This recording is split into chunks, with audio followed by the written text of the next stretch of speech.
إلا الله لا إله إلا الله محمد رسول الله صلى الله عليه وسلم तो दिल में तो आता ही समझ में नहीं आता तो दिल में तो आता ही समझ में नहीं आता बस जान लिया मैं तेरी पहचान यही है बस जान लिया मैं तेरी पहचान यही है ऐ बंदे खुदा चाहूँगा उनके मुलाकात ऐ बंदे खुदा चाहूँगा उनके मुलाकात जल्दी से बैठा सन हजरत के नसीहत जल्दी से बैठा सन हजरत के नसीहत अल्हम्दुलिल्लाह সদস্যদের জামিয়া ইসলামিয়া দারুল উলুম হাফিজা মাদ্রাসা ও ইয়তিমখানার উদ্যোগে আয়োজিত বাৎসরিক মাহফিলের সম্মানিত সভাপতি বিশেষ অতিথি প্রধান অতিথিবৃন্দ উপস্থিত হক্কানে উলামায়ে কেরাম আশিকিন জাকিরিন মুহাব্বিন মুরব্বিন আযম আমার কলিজার টুকরা যুবক বন্ধুগণ স্নেহের ছোট ভাই আমাদের সকলকে মাহফিলে আসা তথা বসার মতো তৌফিকটুকু দান করেছেন সেই জন্য সকলে দিল থেকে অন্তঃস্থল থেকে কালিমাত শুকর আদায় করি সকলে একই সুরে সমস্যার সকলে পড়ি আলহামদুলিল্লাহ কারণ নিয়ামত পাওয়ার পরে নিয়ামতের শুকর আদায় করতে হয় আমার মতন আপনার মতন অনেক মানুষ আছে হাসপাতালের ভিতরে আছে কিনা বলেন অসুস্থ অবস্থায় কিন্তু আল্লাহ তাআলা আমাকে আপনাকে সুস্থ রেখেছেন সবল রেখেছেন জান্নাতের বাগানে বসার মতো তৌফিক দান করেছেন কথা বলেন ঠিক কিনা এটা হলো জান্নাতের বাগান জান্নাতের বাগানের ভিতরে আসতে পেরে বসতে পেরে আপনার খুশি কি বেজার খুশি না আমরা সকলে জন্য জান্নাতের বাগানের ভিতরে বসলেই গুনাহগুলি মাফ হয়ে যায় সগীরা গুনাহগুলি মাফ হয়ে যায় কিন্তু ইমাম কুরতুবী রাহমাতুল্লাহি আলাইহি জানায় দেন যখন বয়ানগুলো শুনতে থাকে বয়ানগুলো শুনতে শুনতে পর্যায়ে যখন চোখের পানিগুলো ছেড়ে দেয় তওবা ইস্তেগফার করে আল্লাহ পাক রব্বুল আলামিন তার সকল গুনাহগুলি কবিরা গুনাহগুলি আল্লাহ তাআলা ক্ষমা করে দেন জোরে সোরে বলেন সুবহানাল্লাহ আরেক হাদিসে ভিতরে নবীজি বলেন যে ব্যক্তি সুবহানাল্লাহ আলহামদুলিল্লাহ আল্লাহু আকবার পড়ল আল্লাহ নবী হুজুর আকরাম সাল্লাল্লাহু আলাইহি ওয়াসাল্লাম বলেন তামলাউল মিজান মা খালাকাস সামাওয়াতি ওয়াল আরদ ওয়া মা বাইনাহুমা সুবহানাল্লাহ আলহামদুলিল্লাহ আল্লাহু আকবার যে ব্যক্তি সুবহানাল্লাহ পড়ল পড়ার সাথে সাথে আল্লাহ পাক রব্বুল আলামিন জমিন থেকে নিয়ে আসমানের আগ পর্যন্ত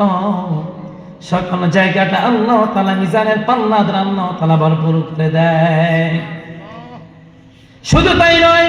আল্লাহর নবী হুজুর আকরাম সাল্লাল্লাহু আলাইহি ওয়াসাল্লাম এক হাদিসের ভিতরে বলেন সুবহানাল্লাহ বলার দ্বারা জান্নাতের ভিতরে এমন একটি গাছ তৈরি হয়ে যায় যে গাছটা যদি কোনো ব্যক্তি যদি তেজদীপ্ত ঘোড়া দ্বারা যদি 500 বছর পর্যন্ত যদি সওয়ার করতে থাকে তারপর ওই গাছের ছায়া শেষ করতে পারবে না শুধু তাই নয় আল্লাহ নবী হুজুর আকরাম সাল্লাল্লাহু আলাইহি ওয়াসাল্লাম হাদিস দ্বারা বোঝা যায় আরেক হাদিসের ভিতরে আছে যারা বয়ানগুলো শুনতে থাকে ফেরেশতাগুলো জান্নাতের বাগানের আশেপাশে চলে আসে তারা চুপচাপ বসে কোরআন তেলাওয়াতের নামাজগুলো বয়ানগুলো শুনতে থাকে যখন এক পর্যায়ে গিয়া এক ফেরেশতার উপরে উঠে এক পর্যায়ে গিয়া আল্লাহ তাআলার কাছে নিয়ে যায় আল্লাহ তাআলার কাছে নিয়ে যাওয়ার পরে বলে তোমরা কোথায় থেকে আসছো সাথে সাথে ফেরেশতারা বলে আমরা সদস্যদি জামিয়া ইসলামিয়া দারুল উলুম হাফিজিয়া মাদ্রাসার মাহফিল থেকে চলে আসছি বলে যে তোমরা দেখে আসছো আমার বান্দারা কি কাজকর্ম করে সাথে সাথে ফেরেশতারা জানায় দেন যে আপনার বান্দারা আপনার বরত্বর কথাগুলো আপনার গুণগুণ বরত্বর কথাগুলো শ্রবণ করতেছে শুনতেছে সাথে সাথে মালিক ডাক দিয়ে বলেন তারা আমাকে দেখছে নাকি বলে না না তারা আমাকে দেখে নাই না দেখে বিশ্বাস স্থাপন করেছে, পড়েছে যে লা ইলাহা ইল্লাল্লাহু মুহাম্মাদুর রাসূলুল্লাহ সাল্লাল্লাহু আলাইহি ওয়াসাল্লাম, মানে সাথে সাথে তাদের জিন্দেগীর গুনাহগুলো আল্লাহ তাআলা মাফ করে দেয়, তাদের নামটাকে জান্নাতের খাতার ভিতরে উঠায় দেয়। সুবহানাল্লাহ পড়ে।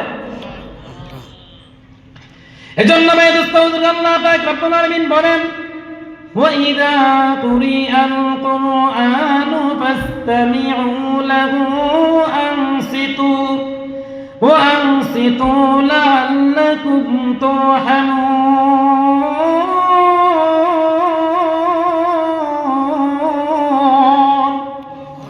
যখন তোমাদের মাঝে কোরআন তেলাওয়াত করা হয়, কোরআনের বয়ানগুলো করা হয়, তখন তোমরা শ্রবণ করে এবং চুপ থাকো, আশা যে তোমাদের উপর রহমত বর্ষিত হবে। এই জন্য কোরআন তেলাওয়াতের আওয়াজগুলো যখন শুনবো, শ্রবণ করব, আমরা চুপ থাকবো, আমাদের উপর রহমত বর্ষিত হতে থাকবে। এটা হলো কোরআন। এখানে বয়ান হইতেছে কোরআনের কথা, বলে ঠিক কিনা? আল্লাহ পাক রব্বুল আলামিন বলেন যে আলিফ লাম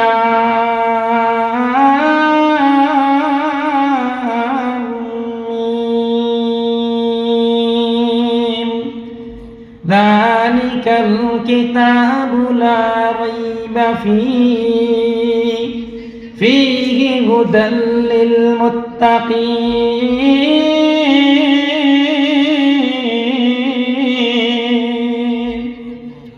রব্বুল আলামিন বলেন যে এটা হলো যালিকাল কিতাব, ওই কিতাব, লা রাইবা ফীহি, যার ভিতরে কোনো ভুল নাই, লা শাক্কা ফীহি, তার ভিতরে কোনো সন্দেহ নাই। কথা বলেন ঠিক কিনা? এটা এমন একটি কোরআন যার ভিতরে কোনো ভুল নাই, কোনো সন্দেহ নাই। এটা হুদাল লিল মুত্তাকিন, মুত্তাকিদের জন্য হেদায়েত স্বরূপ। তারপরে রব্বুল আলামিন আরেক আয়াতের ভিতরে বলেন, ইয়া আইয়ুহান নাস ক্বাদ জাআতকুম মাউইযাতুম মির রাব্বিকুম ওয়া শিফাউন লিমা ফিস সুদূর। মালিক ডাক দিয়ে বলে, ইয়া আইয়ুহান নাস, মানুষ, ক্বাদ জাআতকুম মাউইযাতুম মির রাব্বিকুম, তোমাদের রবের পক্ষ থেকে এসেছে কোরআন, যে কোরআন থেকে তোমাদেরকে ওয়াজ করে বয়ান করে শোনানো হয়। ওয়া শিফাউল লিমা ফিস সুদূর, আর এটা হলো তোমাদের বক্ষের জন্য ঔষধ স্বরূপ। সুবহানাল্লাহ পড়েন। আবামান শারাহাল্লাহু সাদরাহু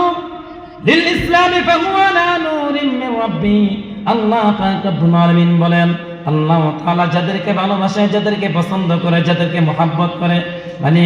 তাদের বক্ষটাকে ইসলামের জন্য খুলে দেয়, তাদের বক্ষটাকে আল্লাহ তাআলা ইসলামের জন্য খুলে দেয়। আর মালিক ডাক দিয়া বলে, এই জন্য আল্লাহ পাক রব্বুল আলামিন কোরআনকে দুনিয়ার জমিনের ভিতরে পাঠাইছে,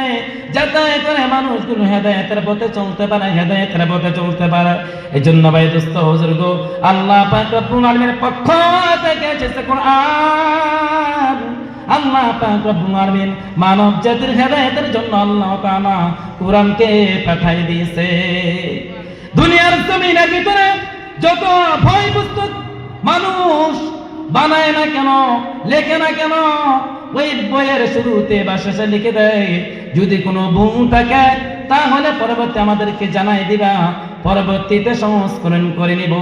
কিন্তু মালিক আমার আল্লাহ তাআলা এমন একটি কোরআন আল্লাহ পাক রব্বুল আলামিন মানব জাতির হেদায়েতের জন্য আল্লাহ তাআলা পাঠাই দিয়েছেন।